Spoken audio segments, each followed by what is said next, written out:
Magandang buhay mga kabatingting. Meron dinala sa atin na isang clip pan. Nalaglag daw siya. Ayan. Siguro hindi kumapit yung kanyang clip dahil nawala na yung rubber dito eh. Ang problema, ito naputol yung wire. Tapos nabiyak yung dito sa may tornilyuhan. Tapos dito, hindi natin alam kung hanggang saan yung wire niya na naputol. Pero hindi ko rin sigurado kung magagawa natin, pero try natin mga kabatingting.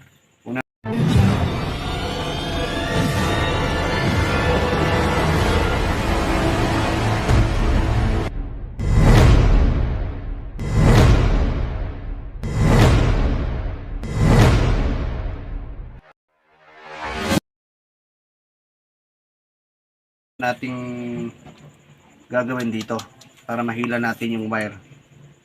Kaya simulan natin mga kabutingting para malaman natin kung magagawan pa ba natin ng paraan tong lang clip pan sa atin. A few moments later. Ayan mga kabutingting, buksan natin dito. Yun. Tapos meron siyang tatlong tornilyo.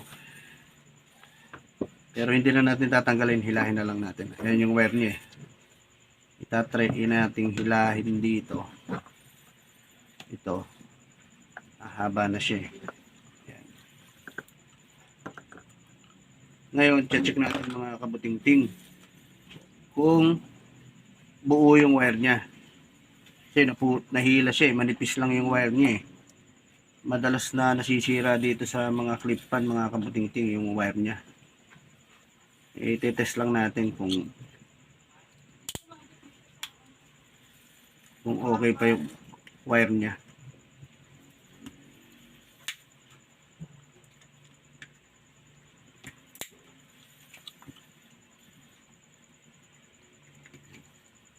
Kaya na padaan sa aking channel, please subscribe and click the notification bell. Ayan, para makita natin. Ang gagawin nyo dito pag titest nyo ito yung isang wire nya dito.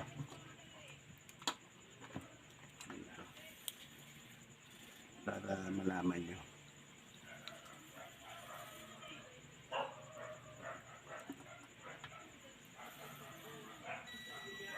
Ayan, ibig sabihin yung beep na narinig nyo mga kabutingting, buo yan. Kadugtong siya. Ayan. Tinan lang naman natin kung buo bang siya.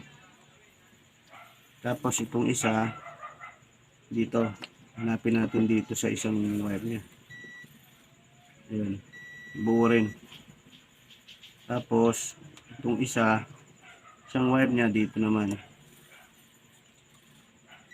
Ayun, ibig sabihin good yung wire natin. Ayan mga kabatingting, na check na natin okay yung wire niya, di ba? Ngayon isusuot natin siya rito. Kailangan lumabas siya rito eh. 12 seconds later. Yung dalawang wire na to.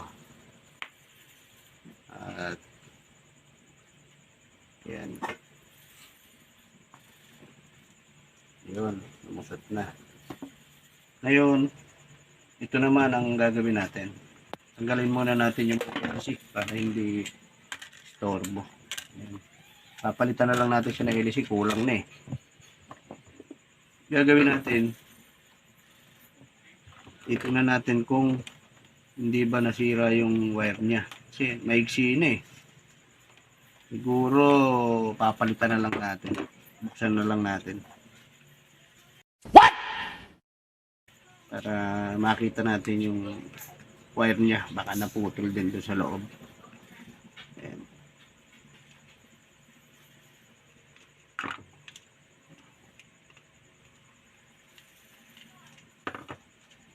Ayan. Ito yung wire niya. Dalawa. Ngayon, pagka pinugtong natin, iigsi na siya. Pero pwede pa rin. Ang gagawin natin, tanggalin muna natin dito. Ayan.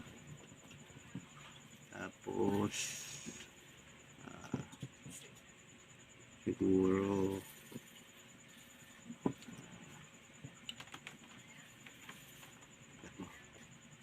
Ayan mga kabuting-ting yung dalawang wire niya. Bali, idudugtong na lang natin siya dito. Kaya ang gagawin natin, ang paghihinang natin, ay mahaba naman pala siya pagka nahili. Try natin na hilahin.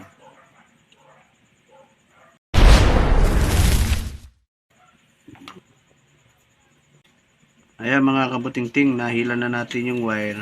Ngayon, i-fix muna natin yung cover niya para pagka ikinabit natin mamaya, malaman natin kung okay ba yung, hindi ba nahila doon sa loob ng motor yung wire ng putol. Igpit lang natin.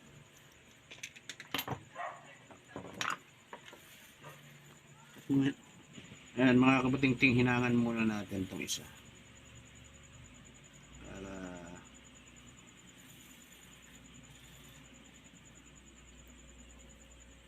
hindi mahugot siya. Kailangan hinangan.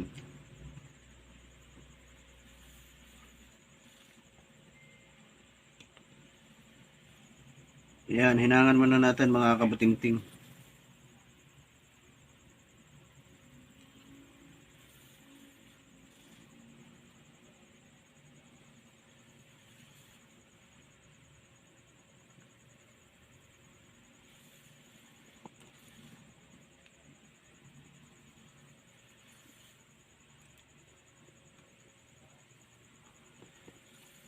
Ayan, hinangan natin mga kabuting-ting. Hinangan natin yung isa. Yung isa natapos na natin eh. Ayan. Okay. Ngayon lalagyan natin siya ng asbestos. Ayan. Saka ikiklip natin para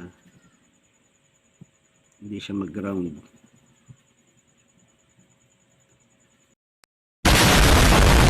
Tinalagyan na natin ng asbestos. Ngayon, titipan lang natin para hindi siya gumalaw. Pwede na natin siyang pagsamahin. Ngayon, pagka itatry natin kung gagana. Ayan mga kabuting-ting, na isuot na natin. Hilahin lang natin ng konti yung wire para umigsi. Yan. Ngayon, ikit lang natin yung tornilyo rito. Kung gagana siya. Try natin mga kabuting-ting. Sana gumana. Okay. Mga kabuting-ting, isaksak natin. Ayan. Oh, hell no! Try natin.